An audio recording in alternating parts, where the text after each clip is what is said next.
வருது. அந்த ஒரு நொடிப்பொழுது அவர் கூட போகும்.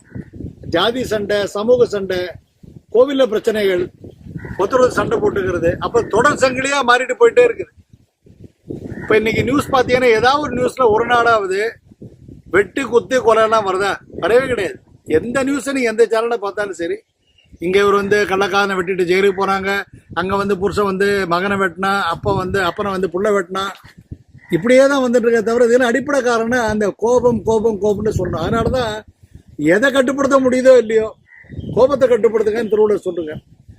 சினம் இதை பத்தி ஒரு முழு அதிகாரம் 10 கோடில் எழுதியிருக்காரு அவர், சினம் தவிர்த்தலை பத்தி. அதனாலதான் சொன்னார், தன்னைத்தான் காக்கின் சினம் காக்க காவாக்கால் தன்னையே கொல்லும் சினம்னு சொன்னார். தன்னைத்தான் உங்களை நீங்க பாதுகாத்துன்னு முடிவு பண்ணீங்கன்னா, உங்களை அழிவு பாதையை விடுவித்துக் கொள்ள வேண்டும், நல்ல நேரான ஒழுங்கான ஒரு பாதையில போறோம்னு முடிவு பண்ணீங்கன்னா, முதல்ல செய்ய வேண்டியது என்ன? கோபத்தை அவரவே தவிர்க்க வேண்டும்.